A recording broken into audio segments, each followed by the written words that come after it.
दोस्तों, यदि आप एसएससी द्वारा आयोजित मल्टीटास्किंग स्टाफ एग्जाम की तैयारी कर रहे हैं तो पेन पेपर लेकर बैठ जाइए, क्योंकि इस वीडियो में हम डिस्कस करेंगे एसएससी द्वारा दिसंबर 2015 में आयोजित मल्टीटास्किंग स्टाफ एग्जाम में पूछे गए कुछ महत्वपूर्ण क्वेश्चन। निम्नलिखित में से कौन सा उत्पादन के उत्पादित साधन के रूप में जाना जाता है, अर्थात उत्पादन के फलस्वरूप कौन सी वस्तु का उत्पादन होता है। तो दोस्तों, उत्पादन के फलस्वरूप पूंजी का उत्पादन होता है। गांधी जी के अनुसार स्त्री किस संदर्भ में पुरुष से श्रेष्ठ होती है? गांधी जी के अनुसार स्त्री सहिष्णुता के मामले में पुरुष से श्रेष्ठ होती है। श्रीमती एनी बिसेंट, जो कि जिन्हें भारतीय राष्ट्रीय कांग्रेस की प्रथम महिला अध्यक्ष होने का गौरव प्राप्त है, वो किस चीज से संबंधित है? दोस्तों, Shrimati any Besant theosophical society से संबंधित हैं। वहीं आर्य समाज की बात करें तो आर्य समाज से दयानंद सरस्वती, प्रार्थना समाज से आत्माराव पांडुरंग तथा महादेव गोविंद रानाडे और गदर पार्टी से लाला हरदयाल जी संबंधित हैं। राज्यसभा में सीटों की अधिकतम संख्या कितनी हो सकती है? तो दोस्तों, राज्यसभा में सीटों की अधिकतम संख्या 250 हो सकती है। वहीं लोकसभा की बात करें तो वहां सीटों की अधिकतम संख्या 552 हो सकती है।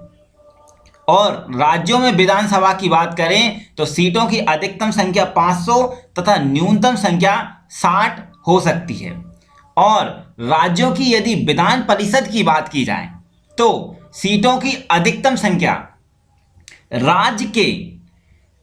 राज्य में जो विधानसभा सीटें हैं उनके 1/3 से अधिक तथा न्यूनतम संख्या 40 से कम नहीं हो सकती। भारतीय संविधान के किस अनुच्छेद में भाषण एवं विचार अभिव्यक्ति की स्वतंत्रता प्रदान की गई है? भारतीय संविधान के किस अनुच्छेद में भाषण देने और अपने विचार व्यक्त करने का जो अधिकार है वो प्रदान किया गया है? तो दोस्तों, अनुच्छेद 19 के अंतर्गत यह मौलिक अधिकार प्रदान किया गया है। हर्षवर्धन किसके द्वारा पराजित हुआ? हर्षवर्धन को पुलकेशिन द्वितीय के हाथों पराजय झेलनी पड़ी। ईस्ट इंडिया कंपनी को किस वर्ष समाप्त कर दिया गया? दोस्तों, 1857 में प्रथम स्वतंत्रता संग्राम के फलस्वरूप 1858 में ईस्ट इंडिया कंपनी के शासन को समाप्त कर दिया गया तथा भारतीय शासन को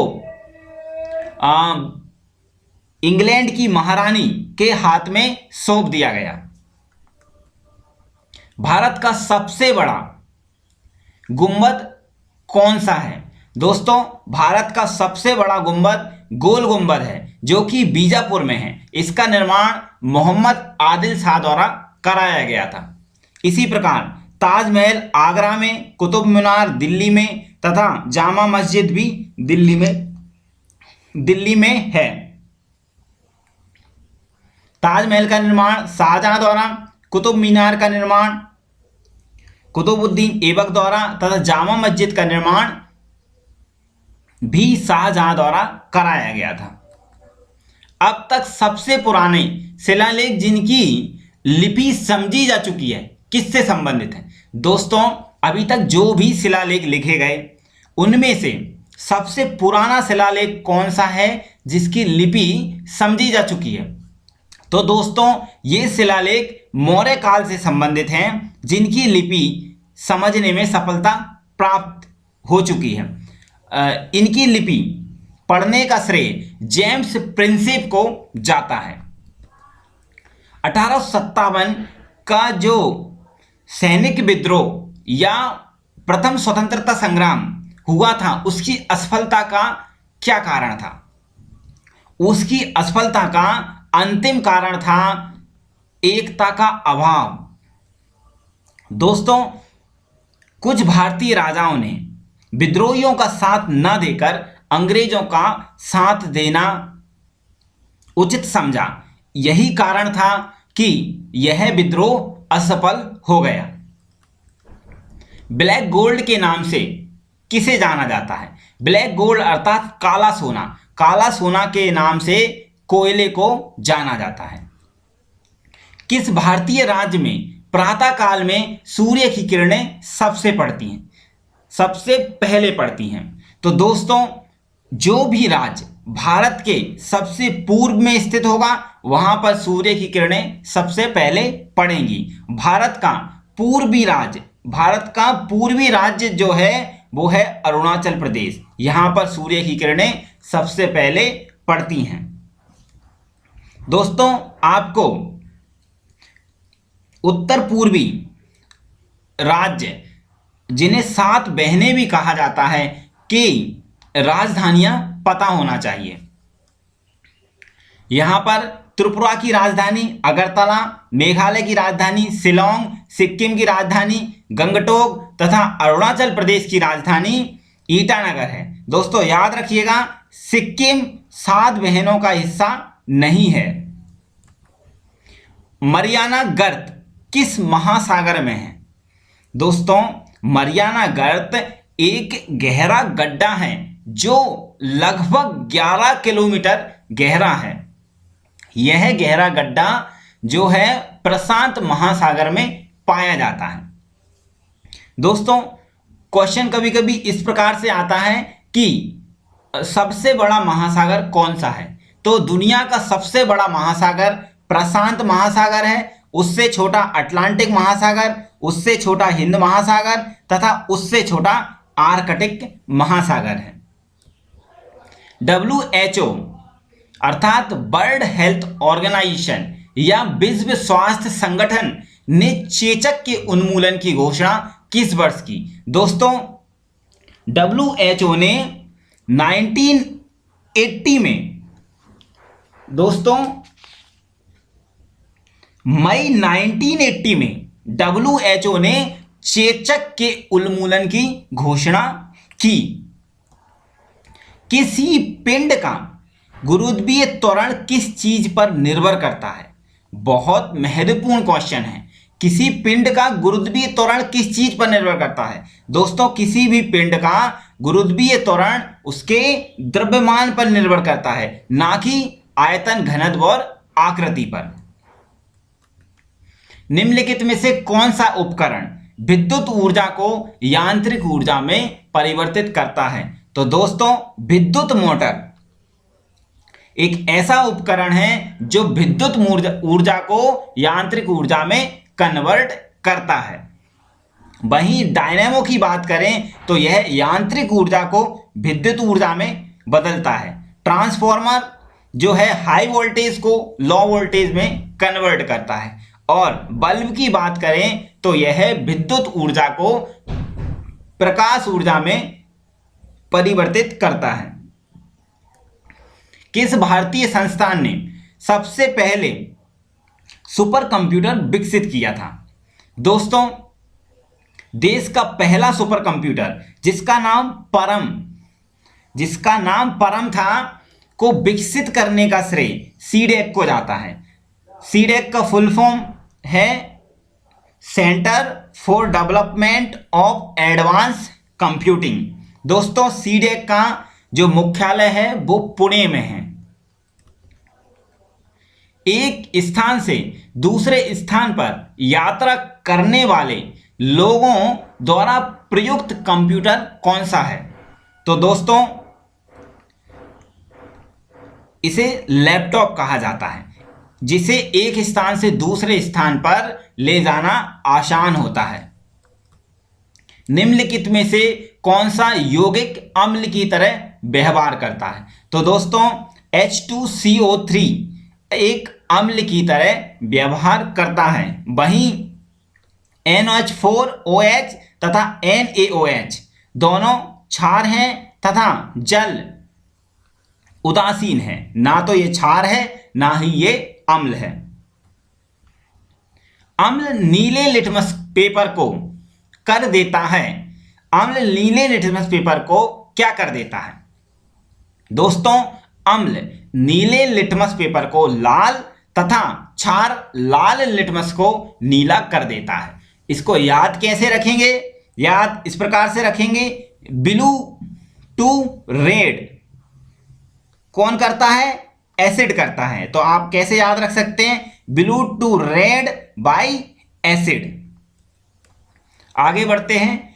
किस वर्ष प्रोजेक्ट टाइगर प्रारंभ किया गया था? तो दोस्तों, प्रोजेक्ट टाइगर अभियान 1973 में प्रारंभ किया गया था। वहीं 1972 में भारत सरकार द्वारा वन्य जीव संरक्षण अधिनियम प्रारंभ किया गया था।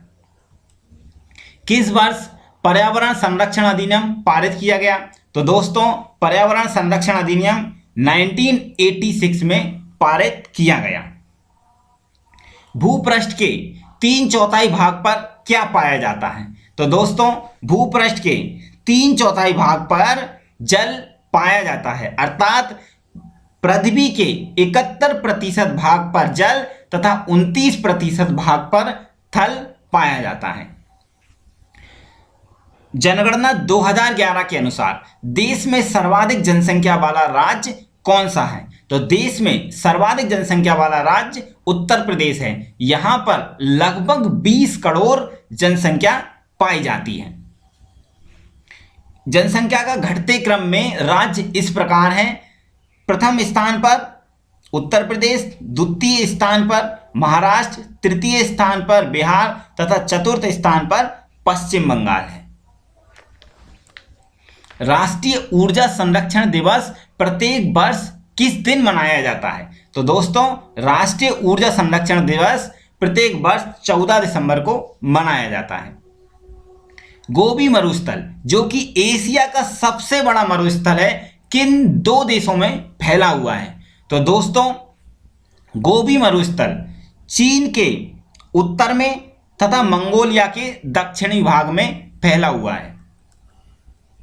ओपेक का मुख्यालय कहां पर स्थित है? ओपेक का फुल फॉर्म इस प्रकार है, organisation of petroleum exporting countries. इसका मुख्यालय ऑस्ट्रिया की राजधानी वियना में स्थित है। भारत सरकार ने किस वर्ष किस पूर्व प्रधानमंत्री के जन्मदिन पर सुशासन दिवस मनाने का निर्णय लिया? तो दोस्तों, भारत सरकार द्वारा प्रधानमंत्री अटल बिहारी वाजपेयी के जन्मदिन को सुशासन दिवस के रूप में प्रतिवर्ष 25 दिसंबर को मनाए जाने का निर्णय लिया गया। लौह धातु में जंग लगने के लिए वायु में किन 2 चीजों की आवश्यकता होती है? दोस्तों, वायु में ऑक्सीजन और जल की उपस्थिति होने पर लौह धातु में जंग लग जाती है। अशोक के शिलालेख किस लिपि में लिखे गए थे? तो दोस्तों, याद रखिएगा, सम्राट अशोक के शिलालेख, जिन्हें जेम्स प्रिंसेप द्वारा पढ़ने में सफलता प्राप्त की गई है, पाली लिपि में लिखे गए थे।